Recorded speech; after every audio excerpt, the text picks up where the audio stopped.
Eka nsubire ndaguhe kaze nshuti munywanyi wacu ndaguhe mwiriwe canke mwaramutse bivanye naho muherereye kuri mwese mumviriza amakuru n'ibiganiro dutambutsa kuri imbonesha kure yacu ari nayo yanyu ya Burundi News TV. Aka kanya amakuru akomeye cyane yejeje kudushikira n'amakuru ateye ubwoba mu nyuma z'uko hategurwa umugambi ukomeye cyane wo kugira ibiganiro hagati ya Perezida Evariste Ndayishimiye n'abagerageje kuri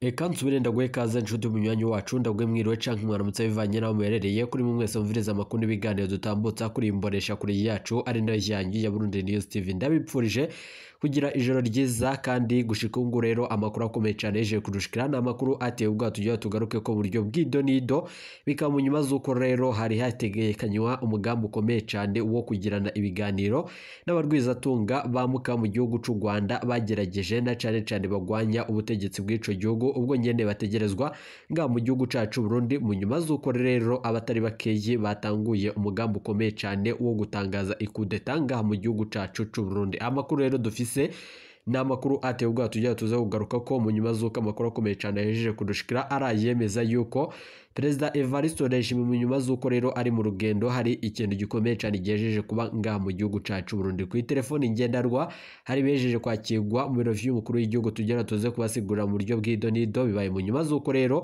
abategerezwa gushika ngaha i Bujumbura kugira ngo nyene bagirane ikiganiro n'umukuru w'igihugu.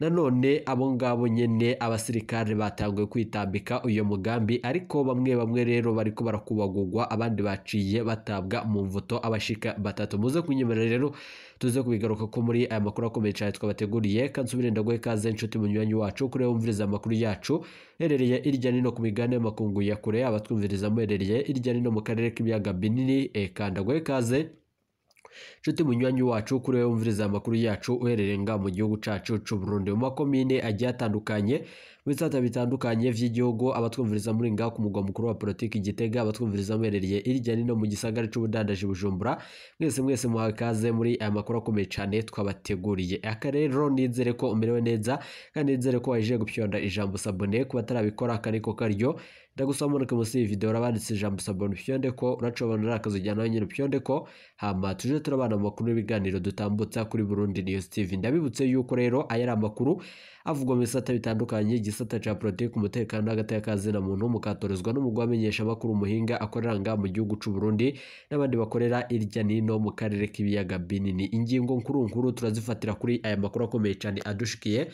Perezida Evariste Ndayishimiye umukuru w'igihugu cacu Burundi mu nyuma zo gutegura na cyane ibiganiro hagati y'abagerageje kandi n'abagwanya ubutegetsi bw'u Rwanda. Kuri ubu ngubu rero bamwe mu basirikari bariko barakubagurwa na cyane abadashigikiye uyo mugambi. Biboneka yuko rero bamwe mu basirikare bariko baragwanya Perezida Evariste Ndayishimiye kuko nanone ingingo ikomeye cyane yo gusotora ico gihugu c'u Rwanda irashobora kudukwegera akarambara. Ibi rero bikaba biri mu vyibonekeje mw'ikambu na cyane ya Cibitoke na cyane mu gisagara ca Bujumbura kuba ku micungano y'ikibuga c'indege citiriwe Meckio Ndadaye i Bujumbura aho nyene batakiriye neza ingingo ikomeye cyane yo kwakira bamwe muri aba barwizatunga baturuka mu gihugu c'u Rwanda bahunze mu nyuma z'uko rero abo bose bagwanya igihugu c'u Rwanda. Mbibutse yuko hategerezwa na cyane gutanguzwa umugwi mushasha ugwanya leta y'u Rwanda nk'uko Perezida Evariste Ndayishimiye na mugenzi we w'igihugu ca Kongo aribo nyene bariko barabigiramwo uruhara rukomeye cyane. Muze kunyemera rero tuze kubigaruka ko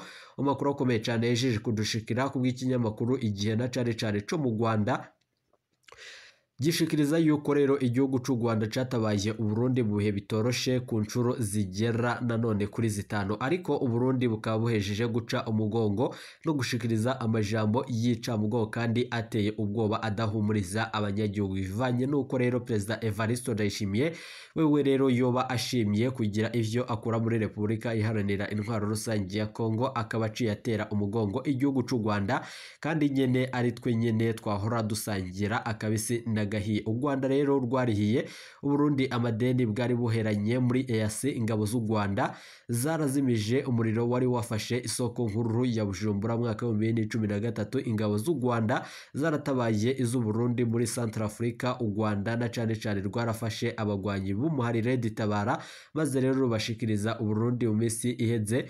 Perezida Evariste Ndayishimiye yahawe amakuru n'u Rwanda ko agire ahirikwe ku butegetsi kandi nanone nk'uko amasoko yacu avyemeza. Ese hoba hari ikintu nawe ubona ko Uburundi bwa bwarafashije ico gihugu c'u Rwanda mu nyuma z'uko Perezida Evariste Ndayishimiye wewe inyishu ari yayendi yo kugara imbibe hagati, aho ngaho rero abanyagihugu bakaba batanguye kubura ico bakora, kubura ayo bacira n'ayo bamera bivanye nuko imigendanire hagati nanone y'u Rwanda n'igihugu cacu Burundi yari dufatiye runini. Muze kunyuma rero tubigaruke ku makuru akomeye cyane twabateguriye.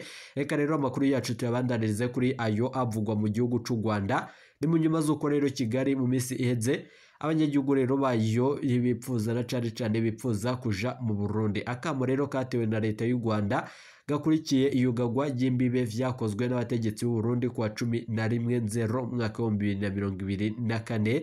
Kigali rero ihanura abanyagihugu bayo kutinjira mu Burundi, irahumuriza abarundi baba mu Rwanda, igasaba rero abategetsi b'u Burundi gucungera umutekano abanyarwanda boba bari muri ico gihugu c'u Burundi. Nubwo biruko amakuru dufise na amakuru ateye ubwoba, tugira ngo yose rero tuze kuyabandanya kandi tuyabashitsa ko mu buryo bw'idonido. Bikaba mu nyuma z'uko rero leta y'u Rwanda yagize na cane yari yagize nanone ico ishikiriza mu mishuhirano imenyesha ko rero yamenye ivyo kugarura imbibe, biciye rero kubimenyesha makuru ingingo y'u Burundi yo gusubira kugarura imbibe zabwo zose. Ni mu nyuma z'uko rero n'ico gihugu kibanye co mu buraruko, mu nyuma z'uko amakuru akomeye cane yeje kudushikira ruko u Rwanda na cane rubabazwa nuko nanone ivyo bikorwa bizobangamira na cane uruza n'uruja rw'abantu n'ibintu hagati y'ivyo bihugu bibiri.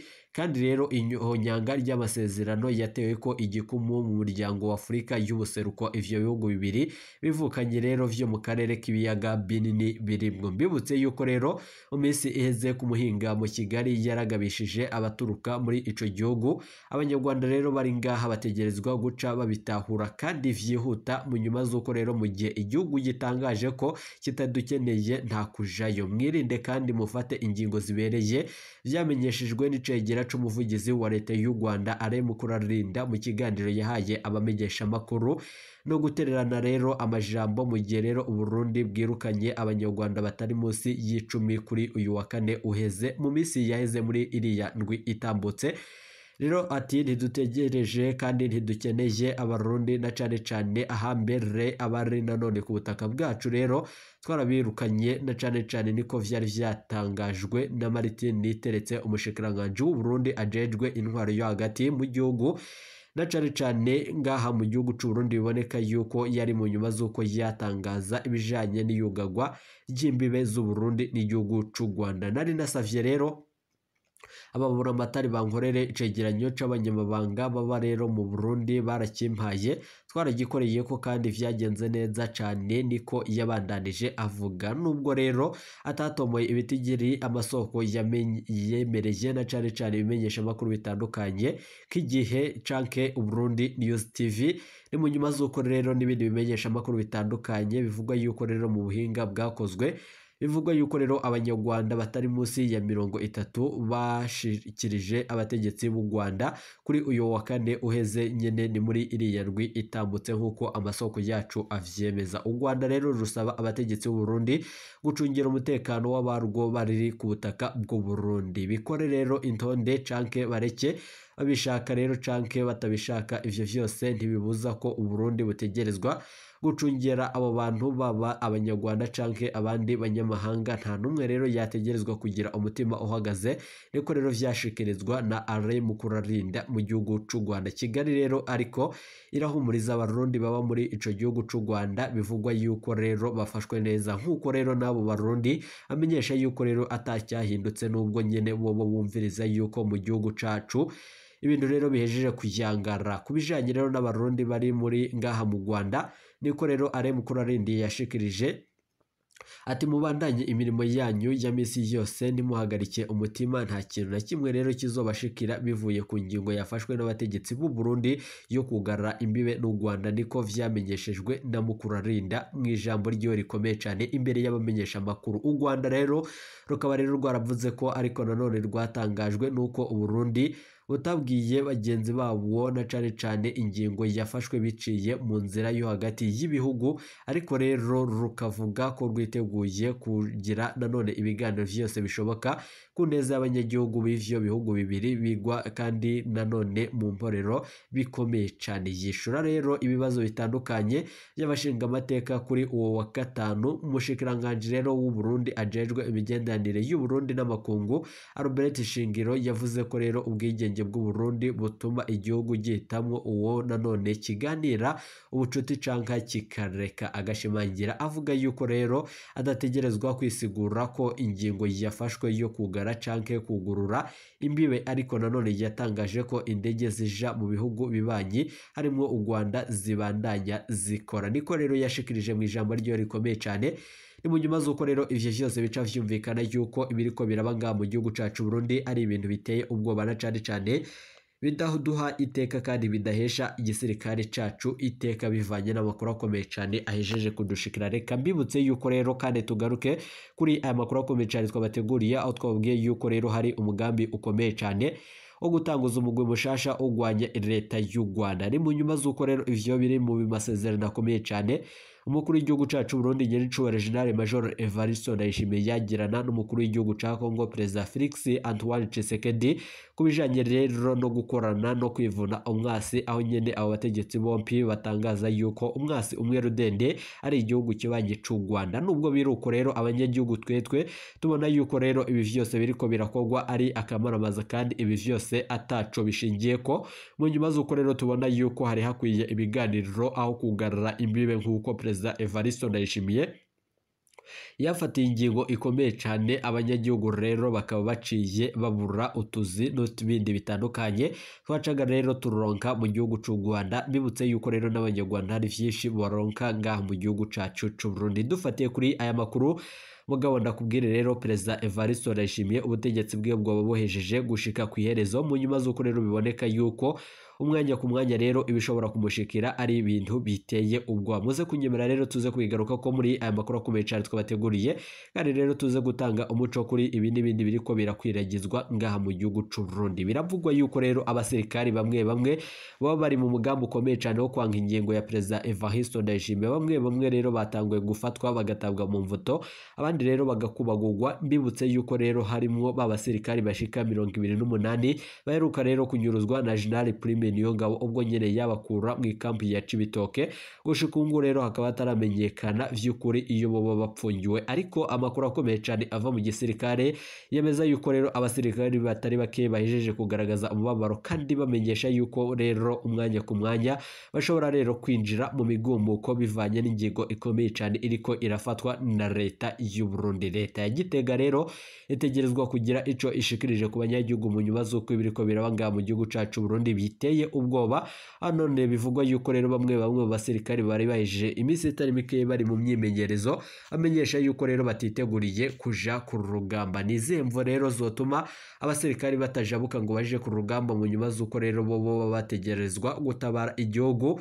Ubu rero abasirikari bacu babona yuko rero ataco bariko baragwanira mu nyuma z'uko rero imbonera kure arizo nyene ziriko zirashigwamwo inguvu, kuko nanone arizo nyene zitegerezwa kurungikwa mu bikorwa bitandukanye vyo gucungera igihugu cacu c'u Burundi. Evariste Ndayishimiye iyo bahejeje kubona yuko ibikorwa vy'abasirikari biwe nanone birashobora kumukwegera akarambaraye, mu nyuma z'uko rero yaciye afata ingingo ikomeye cyane kandi agatangaza ikindi gikomeye cyane yuko udashaka gukurikiza amategeko yiwe na cane agenga igisirikare cacu Burundi, uwo wese azofatwa nk'umwasi w'igihugu agaca anyuruzwa, nk'uko nanone babasirikari bacu 28 batorotse bavuye muri Repubulika Iharanira Intwaro Rusange ya Kongo. Gushika ubu rero bariko baraborezwa igufa. Gushika ubu rero turiko turarondera ayandi makuru avuga kuri babasirikari bandi bapfungiye mu makampo agiye atandukanye bo ngaha mu gihugu cacu Burundi. Abo bose banze kugwanya umari w'inyeshamba nanone wa M23 uko amasoko yacu avyemeza, aho nyene bagezwe yuko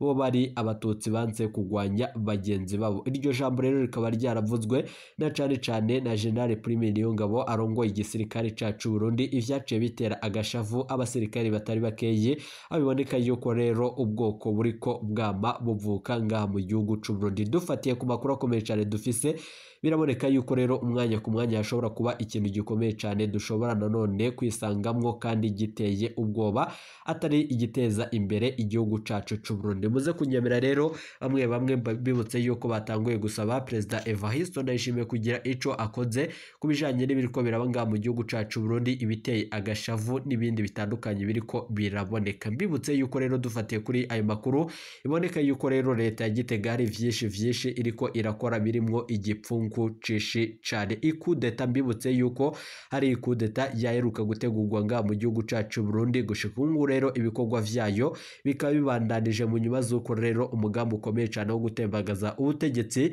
mu nyuma z'uko rero General Jules Ndihokubwayo akuwe mu bagenderanira umukuru w'igihugu, vyaciye bisubira kuyangaraho umwanya ku mwanya Perezida Evariste Ndayishimiye ashobora guhagarikwa umutima. Niko amasoko yacu mubajejwe na cane umutekano w'umukuru w'igihugu bamenyesha. Mugabo ndakubwire ibi biriko biraba bivyahanuwe n'abatari bakeyi, na cane harimwo Pastor Isidore aho nyene yamenyesha yuko ibi vyose biriko birakogwa na CNDD-FDD ari ibintu bizotuma kandi bizoca bituma igihugu cacu Burundi kidatera imbere. Denis Bucumi Nkurunziza wewe yaheruka gushikiriza yuko rero Perezida Evariste Ndayishimiye ategerezwa gutanga imihoho canke rero agasaba ikigongwe ku majambo yaheruka gushikiriza ku mukuru w'igihugu kibanye c'u Rwanda n'abandi bakuru, bivanye nuko rero gushika ubu Perezida Evariste Ndayishimiye vyaciye bimutera agashavu aho umwanya ku mwanya bivugwa yuko rero Denis Bucumi Nkuruza nawe nyene ashobora kwigirira nk'uko vyashikiye umutambukanyi wiwe Perezida Petero Nkurunziza muri mwaka wa 2020 ubwo nyene yahagarikwa umutima na cane n'abarimwo akagwi kishinze kumutembagaza, harimwo rero abatari bakeyi muri CNDD-FDD abahora rero ari basoma bike biwe ari bo nyene bibonekeje muri uyo mugambi. Bibutse yuko General Alain Guillaume Bunyoni nawe nyene gushika ngubu amagara yiwe yasubiye kubagirame mu nyuma z'uko Denis Bucumi Nkurunziza avuye mu gacereri, agatangaza yuko rero General Alain Guillaume Bunyoni ategerezwa gutezurirwa icoba n'igishikani vyose mu baryango wiwe, abiboneka yuko rero umwanya ku mwanya rero ashobora kugandagurwa. Dufatiye kuri iyo ngingo n'ibindi biriko birakwiragizwa ngaha mu gihugu cacu Burundi, nizere ko rero umerewe neza aho uherereye hose umviriza amakuru n'ibiganiro dutambutsa kuri Burundi News TV. Nimuje kure ibiganiro vyacu nakagaruka, turi buze kugaruka tubashitsa ko amakuru akomeye cyane twabateguriye. Mbibutse yuko rero hariko harategurwa umugwi mushasha wo gukura ko na cane wibonekeza mu bijanye no kugwanya ubutegetsi bw'u Rwanda. Nubwo biruko rero ivyo vyose abategetsi bo mu Rwanda bamenyesha yuko rero umwasi azoca nanone ataco ashika ko. Mbibutse yuko rero abasirikare bavuye muri Repubulika Iharanira Intwaro Rusange ya Kongo babi rero muri abo nyene baciye batabwa mu mvoto, abandi nanone uwundi umwe nanone aca araswa gushika ubu rero akaba yaciye yitaba umuremi nkuko amasoko yacu avyemeza. Muri ico gihugu c'u Rwanda akaba rero ari mu karere ka Rubavu ahegereye igisagara ca Goma muri Repubulika Iharanira Intwaro Rusange ya Kongo. Mbaye kaze turi buze kugaruka tubashitsa ko ayo nari twabateguriye. Ntimuje kure ibiganiro vyacu nakagaruka, nizere ko umerewe neza kandi rero nizere ko waje gupyonda ijambo sabone. Ntimuje kure, iyi ni Burundi News TV.